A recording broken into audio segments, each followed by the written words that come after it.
Tally-ho, my name's KingFishOcean and welcome back to some more Lifted Dreams that for some reason has no music. In the last episode, everything all messed up with my audio, which was fan-dabby-dozy, and I had to re-record the whole thing, which was an absolute pain in the balls, so hopefully now everything should work better now that I'm actually using a different recording software to actually record all this, because I think it was my recording software that caused the issue, because the re-recorded footage was done using the software. But anyway, in the last episode we found out that we were a drawer and we lost our dream. We lost our will to be able to draw somehow. Also, that's a really nice beach in the background, I just noticed that. And the girl with the purple hair was being all weird and Chelsea was all like, "But you gotta have dreams," or whatever with the weird voice acting. But anyway, let's just get that mouse off screen and continue back into this quintuple dot. Inside my room, I stare at an empty page in my sketchbook. Determined to try again, I grab my blue Bearprint pencil from its holder. This pencil is important to me.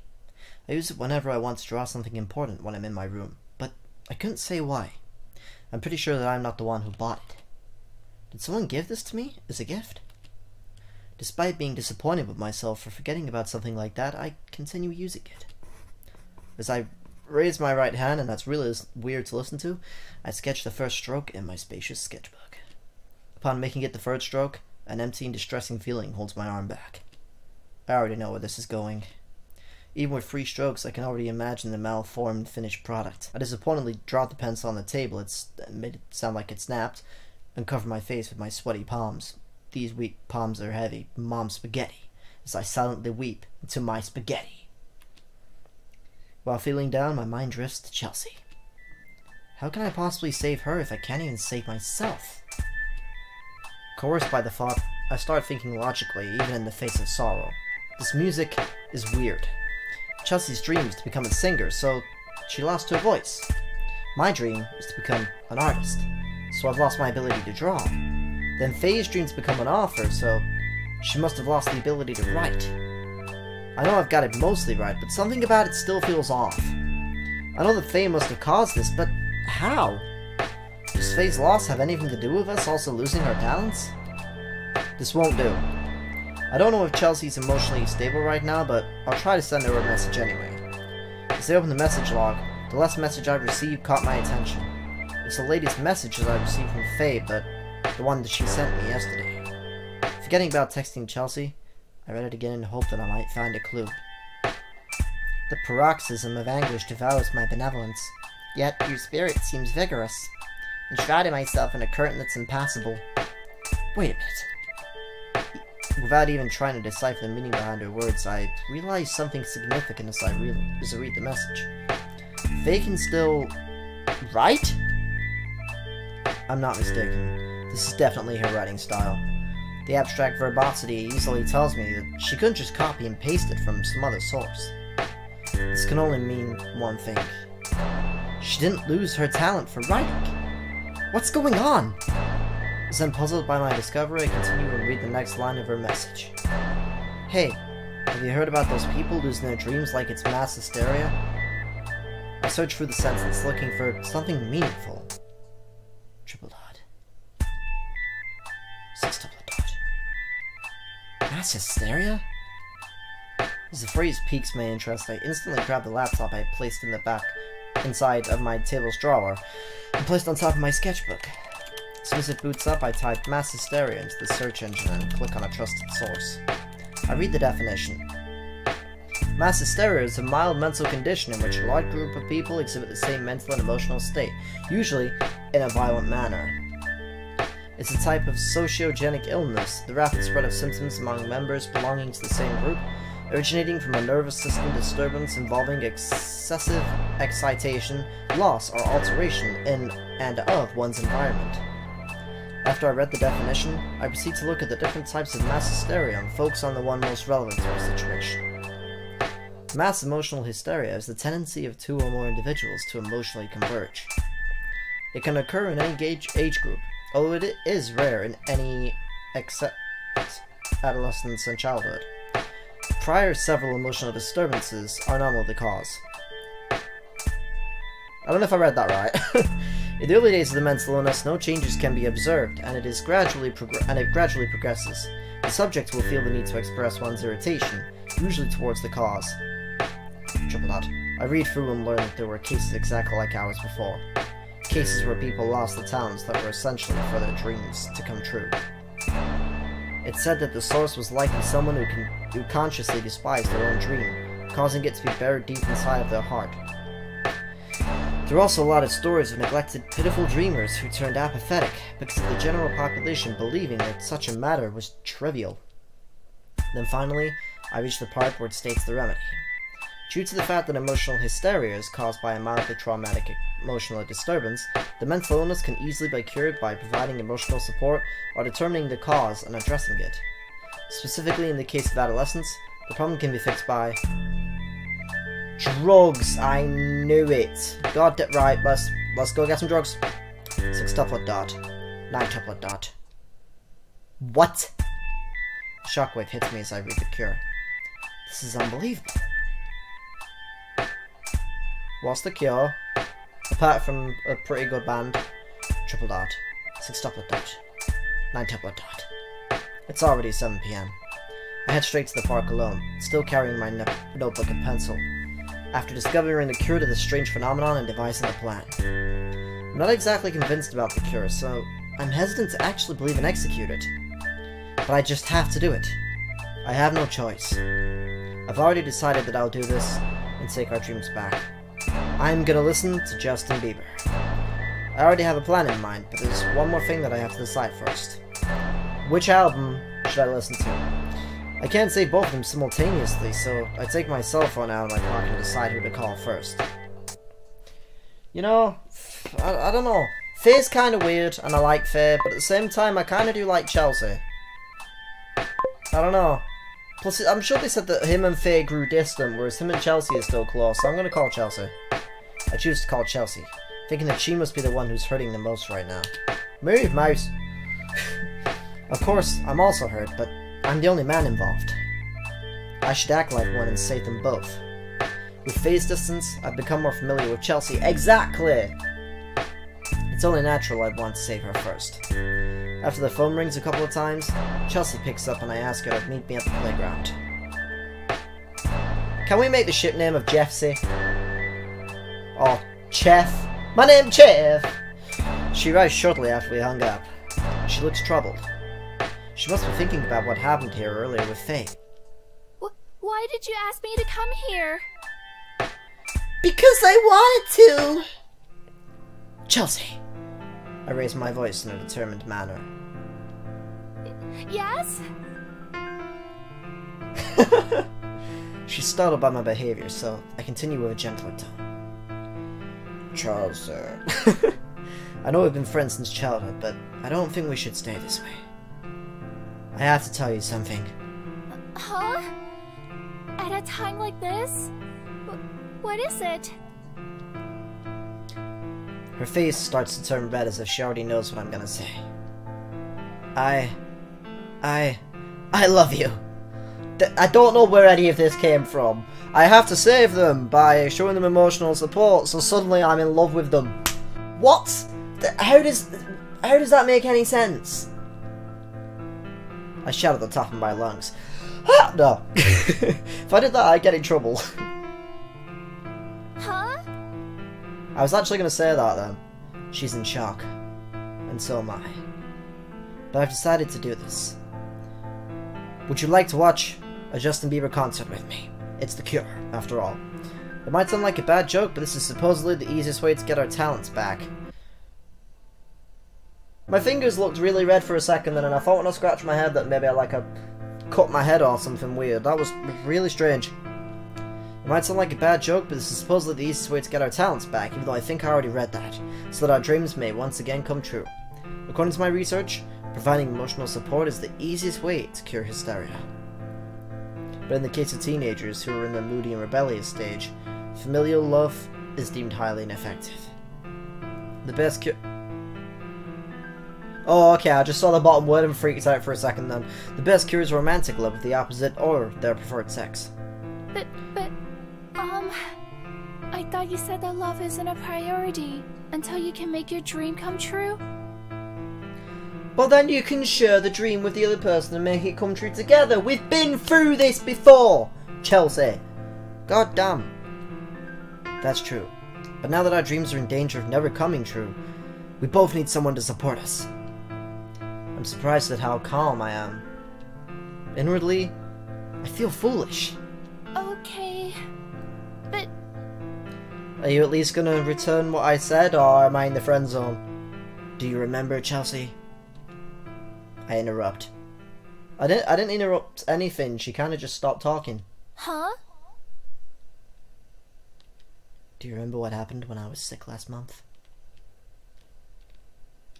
As I recall it, Chelsea's face becomes completely flushed. It happened last month at the beginning of summer. She became a ghost. I was home alone, just like earlier today. My parents were out of town for work, and I'm an only child. I normally do everything like cooking and cleaning on my own, but last month I couldn't manage it because I'd gotten very ill. I hesitantly called Chelsea since I couldn't get in contact with Faye anymore. Just when I thought that Chelsea wouldn't come, I fell asleep. When I woke up, a lovely blushing face was inches away from my own. Her shiny youthful lips were close to mine. Is this really how this is gonna go on? Am I reading smut now? Great. I could just barely smell her sweet skin and aromatic hair from my clogged nose. Chelsea? Now aware that I was awake, her face turned red with embarrassment and she jumped in surprise. I didn't say anything since I wasn't in the mood to interrogate, being sick and all. But I was really curious about her. After all, she started taking care of me. Her cheeks bright red the entire time, even though she pretended that nothing odd had happened. After reminding her of what had happened, I slowly grab her shoulders and suggest something. Why don't we continue from where we left off? Slick! She tries to look away, but my advancing face prevents her from doing so. They are so gonna smooch. Knowing the resistance is futile, she closes her eyes, submitting her lips to my— oh my god. Yay! My lips touch hers. Seriously though, he looks like me when I was about 15, that's kinda weird. But better looking, obviously, because this at 15 was not good. As I do so, she hugs me tightly, pulling my chest closer to hers. Through this contact, I feel her sincerity. It's as if she was waiting for this day to come. As we embrace, I can feel the wind giving its approval of our actions. It causes her long blonde hair to gracefully sway about, softly brushing against my arms as I hug her. With our chests touching, I feel warmth. Like it's getting hotter. But it's not just a figure of speech. My eyes aren't open, but I can feel the heat coming from her chest. Suddenly, Chelsea opens her eyes in an agile manner. With a queasy expression, she quickly pushes herself away from me with a cute shriek, and holds onto her throat.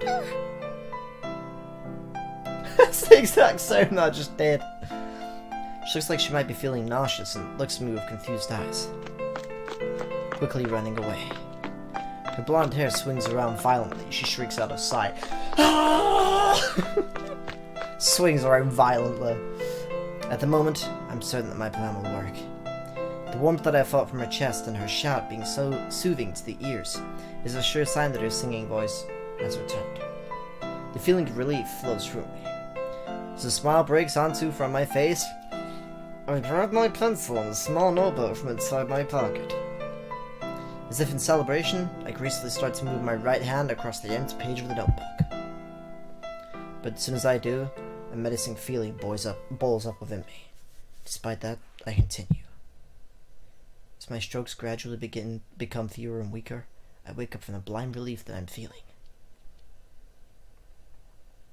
Horrible scribbles appear inside the small notebook.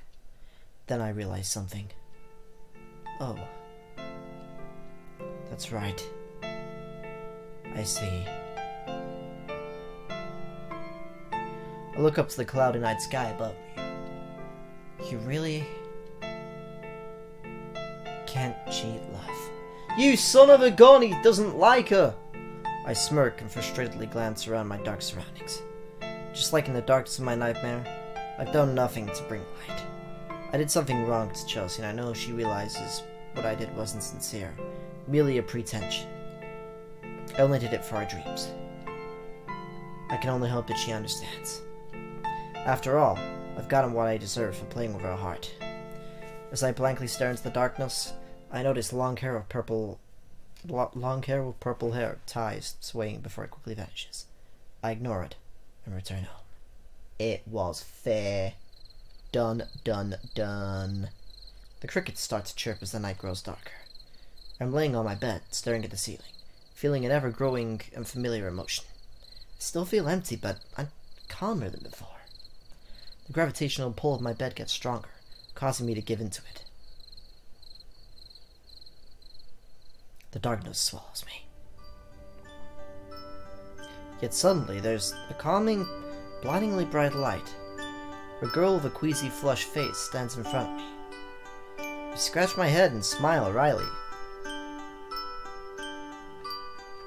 Surprisingly, she reaches out her hands to me, clearly holding on to something tightly, and exclaims in a hesitant manner. I like you, Jeff. Please take this as a token of my affection. Like? Token? What? The girl firmly maintains her position. I realize that she's serious. Impossible. Confused from the unexpected confession, I grow uneasy. My fragile mind can't handle sudden events like this. I examine the girl's whole expression and wonder how she can stay so determined in the face of nervousness. Thanks. I just laugh pathetically. As my embarrassment grows stronger for being unable to keep my composure as a male, I mutter thoughtlessly. I'm sorry. Before I walk away, I can see the girl twitch as I unintentionally hurt her feelings. What have I done? I muttered to myself as I continued to walk away. Suddenly, I hear something drop to the ground. I glance back. As I notice the girl running away, I stare at the blue object on the ground. How could I have possibly forgotten about that? How pathetic. What blue object? The pencil. I bet it's the pencil. Okay. I have no time to feel down about what has happened these past few days. Normally, I would have been sad if I had lost something important to me. But because I've already lost the most important thing to me, I feel like I don't have any more time for drama. I should be doing everything to get my talent back for my dream. I feel like this is just a test to see how much I'm willing to do to achieve it. Though it's difficult, I subconsciously feel thankful for having this kind of experience. So now, I will meet... Why would I meet Faye after all that? I'm sticking with my guns. I don't know where this is going anymore. I'm very confused. Today, I call Chelsea again. After what happened yesterday, I feel like I should make up with her. If I just go silent, I know we'll both feel even worse than if I just let her know why I did it. After calling her, she arrived shortly. She was silent the whole time, so I speak to her first. I'm sorry. I apologize, but surprisingly, Chelsea just suddenly ran up and hugged me. She hugged me tightly as if she doesn't want to let go. Chelsea? Don't say anything! Okay! Triple dot question mark. I fail to understand her actions. Don't say anything. Don't say that you're doing this out of pity. I am doing it out of love for food. That made no sense. I don't care. I don't mind. Let me love you. Even if you won't love me back. Oh no. This is bad. Oh crap. This is not a good situation. At all. She let go of me and I look at her, shocked and vexed. I can't fathom how or why her feelings for me are this strong. Even still, what reason could she possibly have, and how deep does that reason run before emotion and connection kick in? If I won't accept them, I'll probably never know, let alone comprehend them. Caught in the moment, I grab her chin and pull it closer to mine. We kissed again. But... Just beyond Chelsea, I can see the looming figure of Faye. She glances at me in a detached sort of way and leaves. In an attempt to savor the moment, I try to block her out of my mind as if she never existed in the first place. Unlike Faye, Chelsea loves me, so I feel obligated to reciprocate. At that time, I never knew what sort of consequences awaited me. A nefarious-looking man casually smokes a cigarette while leaning against his rather luxurious-looking car. Every so often, he glances down at his cell phone to check the time, making it clear to the world that he's waiting for someone. After several minutes, a perfectly innocent-looking high school girl approaches him, then enters the vehicle. But before they do, the man touches it. Don't make it weird! At first it's playful, but then it grows into something that transcends mere familiarity. In response, the girl twitches from the act but shrugs it off with laughter. At a distance, the woman watches them with swollen eyes. Her husband's behavior sickens and saddens her to the point of tears, but she knows he doesn't do such dirty things voluntarily. In fact, he's been doing it for about 10 years, so long she's practically numb to the very idea. Why have they made this weird? It was all cute and awesome and bloody adorable, and now it's just turned plain creepy and sickening. They talked about the relationship. They tried to make it work, but between their mutual behavior and odd text messages, a rift is growing between them. In her hands, she gazes at one such message, the 5th in recent memory. Your husband is an addict man. I didn't expect him to ravish these ill-fortunate little girls who are desperate for money. Sender, Faye. Okay. The woman bites her lip and endures the pain. Simultaneously, a single thought runs through her mind. These are the consequences of forcing someone to love you, when they love someone else instead. But, in the end, even the pain she felt was wrong. She was selfish. She hadn't even thought about her husband's dream.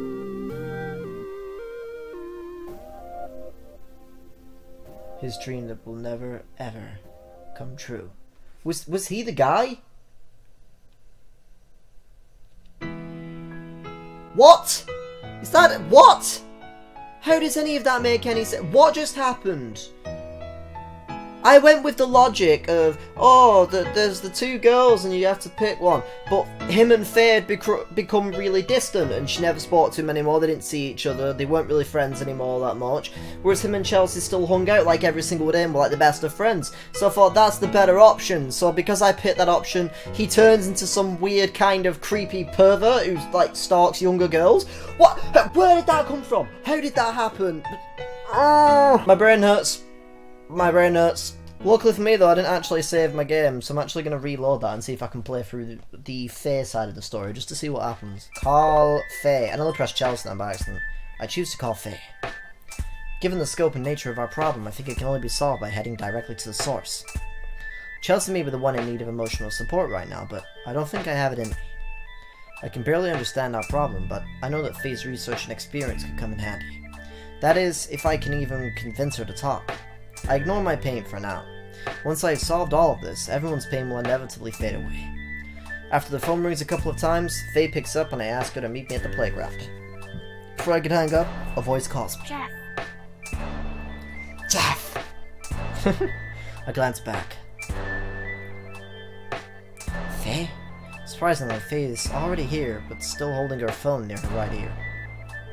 She hangs up and puts the phone in her pocket. I follow her actions, dumbfounded by her near instantaneous appearance. Jeff, it's rare for you to call me nowadays. She puts on that same smile from before, knowing, playful, coy, and sinister. Well, I knew that you'd be expecting me to call you after everything that happened. I smile, reminding myself that I've gotten something to do. And why should I be? She smiles back. You know that I've got something to tell you. She's puzzled. I've wondered. The source of this emotional hysteria is definitely you. Just like us, you must have lost the ability to achieve your dream. But there's one problem with that logic. You can still write. Amazing. You've done your research. Amazing. Writers and artists are both good in that field. She laughs, as if she's impressed, but the hollow airiness makes it seem more condescending than anything. Hey, tell me, what did you lose? I'm not obligated to tell you.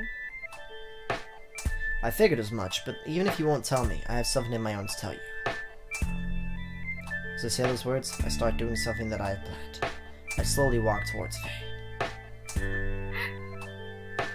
At first, Faye thinks that I'm joking, but when she realizes that I'm serious, it's already too late. I grab onto her shoulders, preventing her from looking away. I move my face closer to hers. She can't resist my hold on her. Regardless of my resolve, the simple nature of what I have to say makes me too nervous to speak up. With mere inches between us, I speak slowly and sheepishly. I love you.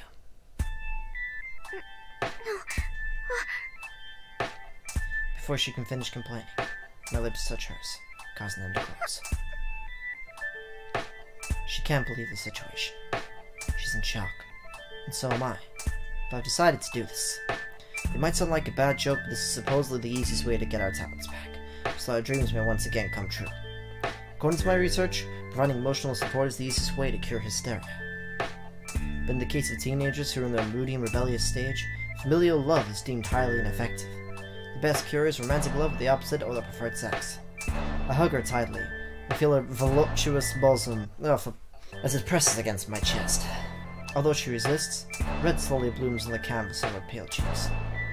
Unexpectedly, I'm starting to lose myself.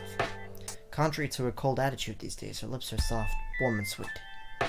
While we kiss, I caress her aromatic and long hair, grazing her inviting porcelain neck from time to time. I come to realize how much I've missed her, even more so than before. I imagine what might have happened if she hadn't changed, but wonder if I could have kept my promise to prioritize my dream before love. As our lips entwine, I can feel a certain warmth emanating from her chest. It soothes me, enhancing my feeling of ecstasy. This just feels really weird reading this, though. God's sake. As I give into the feeling, the warmth vanishes as if it's been doused with ice. Faye's starting to break free from my embrace.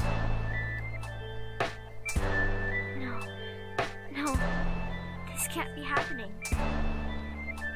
Faye tries to break free from the strong grip of the prey clinging onto her. Beads of sweat flow down from her forehead, down to her neck. It can't come back. I have to get rid of it for good. What? As she feels the gush of emotion rushing to her heart, she tries to stop it through sheer force of will. With near Herculean effort, she successfully pushes the complicated emotion back into oblivion. As she does so, she simultaneously pushes Jeff away. As she breaks free from his grip, she touches her lips in disgust and shock. I can't feel it. It's gone. This is better. I have no idea what her logic is behind any of this. Or this game, for the record. Faye starts to turn and quickly begins walking away.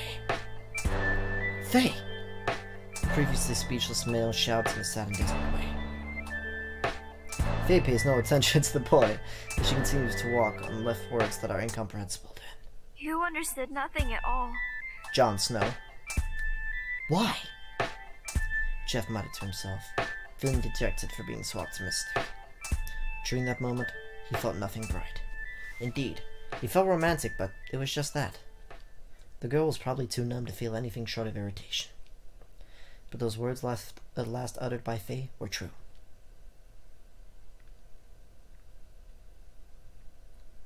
He understood nothing at all. Triple dot. 6 double dot. 9 double dot. 10 years. What? Are we gonna get another plot twist? Is he gonna turn out being a mass murderer now or something, and because she didn't love him, he killed his neighbours or something freaking weird? Jeff is in his room playing video games. Every day, he often spent his free time playing them to the point of predictability and boredom. Sounds like somebody else! Despite never being a gamer before, certain circumstances have effectively forced him to suppress reality. It just so happened that this was the best way.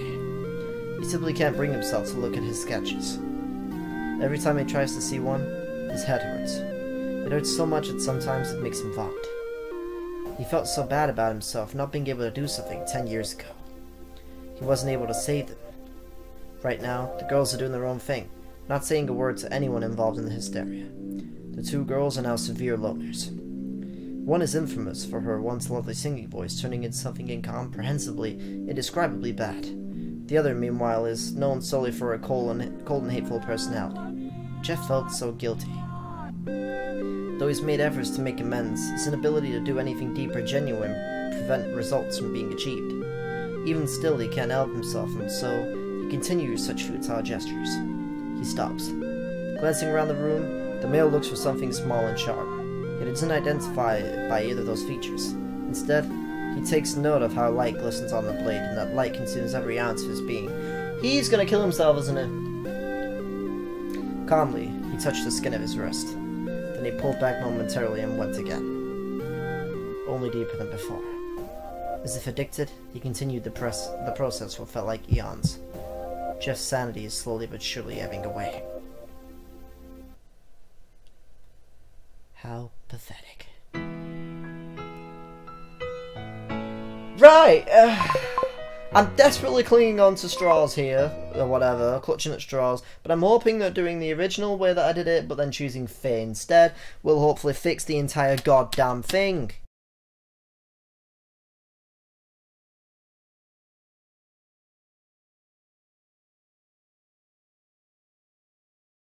Right, okay, and with that creepy music in the background, I'm now going to meet Faye instead. Today, I'll finally face the girl who caused all this. I knew this day would come, and with enough preparation, I know that I'm more than ready to face her. Also, I will apologise for this video being long. As I face the red sky, the empty feeling that I felt with Chelsea comes back to mind. But I remind myself that this feeling doesn't belong to me. It's simply a feeling generated by the irregularity that's formed within my brain. I ignore it and consider it fuel for what's to come. I suddenly hear heavy footsteps approach me. As I turn my head towards the source, the girl I was waiting for arrives. Jeff, it's rare for you to call me nowadays. There's a reason, you psycho. She puts on a creepy smile and says she's prepared for whatever happens. Well, I knew that you would expect me to call you after everything that happened. I smile back, try to hide the fact that I'm planning something. Hey, tell me, what's your dream? I don't have any reason to tell you anymore. Come on, why are you so defensive? Shouldn't you be worrying about yourself instead? I can't do that unless you tell me your answer. It doesn't matter whether or not I have a dream. She raises her voice. It does. She falls silent. I've always wondered. The source of this emotional hysteria is definitely you. Just like us, you must have lost the ability to achieve your dream. But there's one problem with that logic. You can still write. Amazing. Right, we've heard this. Writers and artists are both good at... What's your real dream? Faye's eyes grow more intense for a moment, but they soon return to normal. I'm not obligated to tell you. I knew you wouldn't tell me, but more or less I already know what it is. As I say those words, once again I find myself executing a familiar course of action. That feels like it's breaking the fourth wall, considering we already kind of did this. That's kind of creepy. I slowly walk towards Faye. Don't tell me. At first, Faye thinks that I'm joking, but when she realizes that I'm serious, it's already too late. I grab onto her shoulders, preventing her from looking away. She swore to herself that she wouldn't fall in love again after being rejected. He doesn't like me. An image of Jeff, looking disgusted, flashes in Faye's mind. With a lot of effort once again, she successfully pushes the complicated emotion back into oblivion. As she does so, she simultaneously pushes Jeff away. She covers her lips as soon as she breaks free from his grip, as though he were poisonous. I can't feel it. It's gone. Heard that. This is better. The previously speechless boy finally says, Faye. She pays no attention.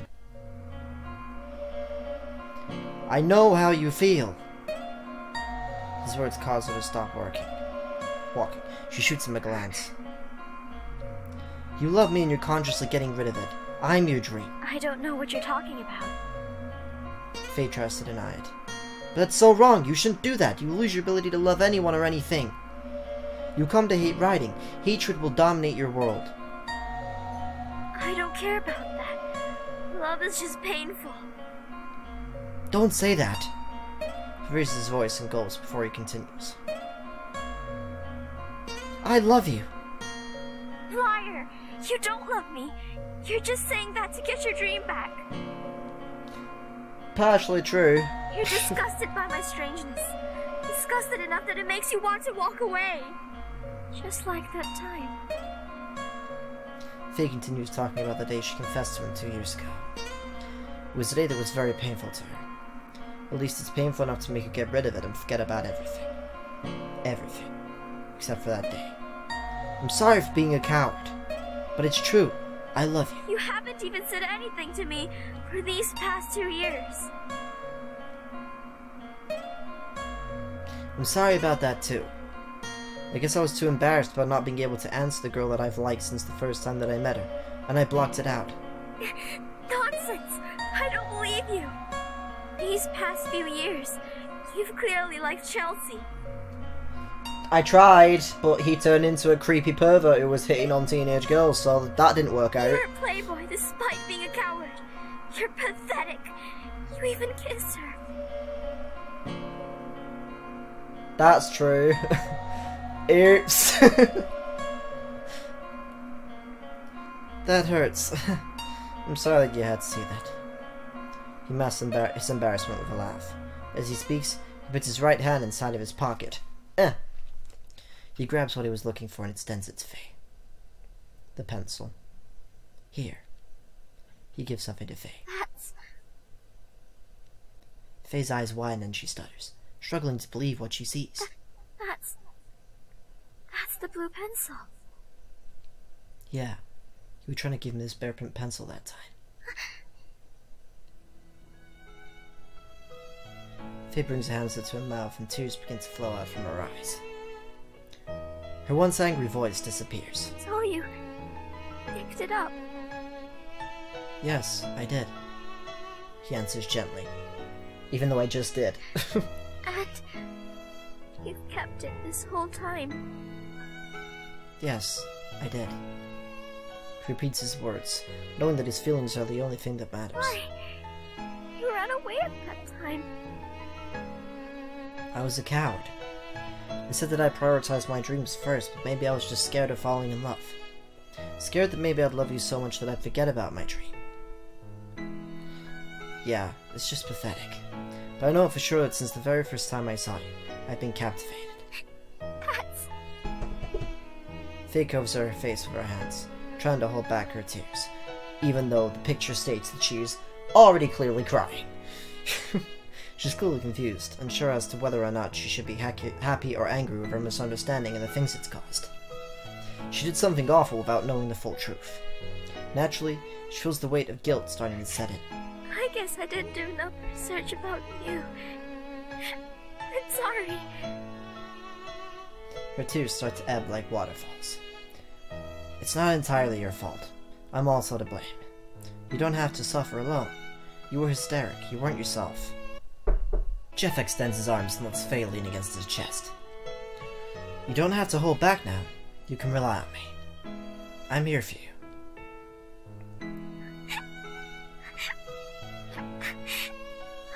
Faye clutches Jeff's shirt, unable to hold back her emotions any longer. She sobs, relieved that his chest is there to muffle the sound. I'm sorry. I'm sorry. It's okay, you saved Jeff from a life of being a freaking middle-aged pervert, so good job! Faye whispers under her breath, hoping that her guilty, quiet voice reaches him. It's okay. Let's also be sure to apologize to Chelsea some other time. Yeah. She nods weakly. Please let me stay like this for a while. For a while. Yeah. He answers her gently, hoping that his support will bring back the real Faye and allow her to stay forever. He feels relieved that he's finally done something for her. When he remembers her confession from long ago, he realizes that the root of the problem is everything that has happened was his own cowardice. Now that he has saved her, he feels that he has already thrown away his weak self and atoned for his shortcomings. But despite all of that, deep down, he still feels thankful for everything that has happened. If it wasn't for this, he wouldn't have realized something. dreams can't survive without love. That scared me for a second, and I thought it was going to be a plot twist again.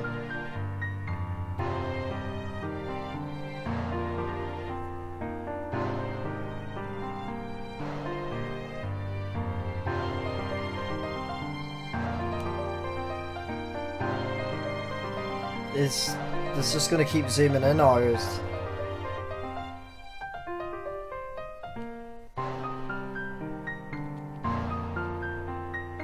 Oh, I had to press space. I'm an idiot. Dreams and love go hand in hand. He wouldn't have realized that. His feelings for this beautiful girl are also a part of his dream. I just didn't save her. She also saved her. Me. What? As the girl continues to silently weep, Jeff embraces her ever so tightly, feeling the warmth emanating from their chests. The sun has set, but their tenderness keeps them warm. This is so cheesy. He hopes that she will never disappear again, never be tortured by the cruel truth of reality. For him, this girl is a precious stone. It's difficult to find one, but when you do, it's definitely worth it. Depends on the storm, really. Indeed, she is heavenly. She's my angel.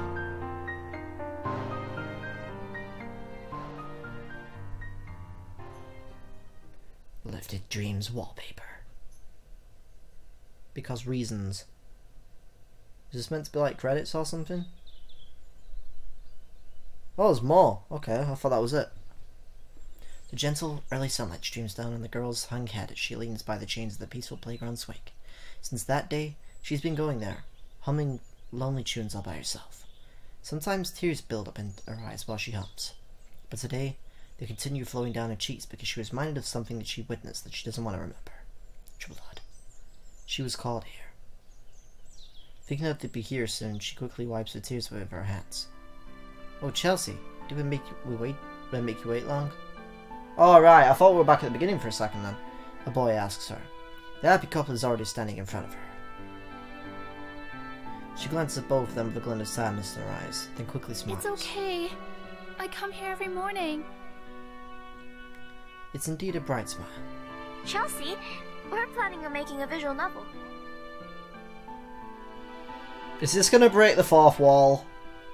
Are they making a game? Are the characters making this game right now? A visual novel? Yeah, it's kind of like a storybook. Jeff, I told you not to compare it with a storybook. Oh my gosh, we only got together and you're already nagging me. Ugh. Besides, it's not even a book. Calling it a video game is better. This is not a true story, by the way. You can F right off. If this says based on a true story, that is bullshit. I'm sorry. I told you to do your research properly. Please forgive me. Anyways, Chelsea, I'll write the scenario, Jeff will draw the art, and you can compose the music. What do you think about that? I like how they did that. That's a great idea since it's in line with our dreams. But She lowers her voice. won't I just get in your way? Did you say something? No, nothing. I'm up for it. She flashes a bright smile once again. Great, then it's decided. Let's do our best to make it come true. Yeah! Faye and Chelsea both agree.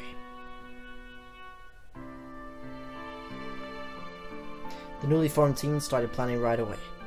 A lot of questions and problems arose even in the planning stages, but despite all of that, each team member tries to come up with a solution. From time to time they laugh and bright smiles flash across all of their faces. The sun shines brightly on them as if it's celebrating along with them. Thus, our bright days of chasing our dreams continue. Okay, I pressed space and I didn't think that was the end, but apparently that was the end. But anyway, that was, from what I can tell, every single ending to Lifted Dreams. Once again, I do apologise for this video being long, but I wanted to end it with the happy endings. I had a feeling there was a happy end to it, because I couldn't see this with all the really nice music and the tra-la-la kind of atmosphere from the beginning, well, from the very beginning, suddenly just turning into, you either turn into some creepy weird, possibly paedophile, bloody creepy dude, or you kill yourself. I could not see that being the ending to this, so I thought, you know what, I'm going to keep going and seeing if I can just keep clutching at straws for that happy ending. We finally got there in the end. But anyway, I really enjoyed this. This was Lifted Dreams. You can play this over in Game Jolt, so if you want to have a go at this, I'll leave it in the description. Once again, I did say at the beginning of this series, I'm going to be doing more visual novels, because they're kind of relaxing and there's something you can either listen to or you can actually watch if you want to, so it works out both ways, because I know some of you guys may do other things while you watch my videos or whatever, and not actually watch videos. Some of you listen to the videos instead, which is fair enough, so I feel like visual novels are something that could be really good for this channel and could benefit quite a lot of people. But anyways guys, thank you for watching. Don't forget to slap that like button, and I'll see you guys in the next video. Pip pip toodle-oo! Stay here forever. Bye, pot. Yeah, No I got a bros lamp away. with you. We can have one bro, he's already in here. I pulled 4 pills out of the, look at this, I have pills in my hand. You just farted. What does that did. mean? Did I do this? Also, yeah, what is with the painting of the bananas? There's 2 in here as well.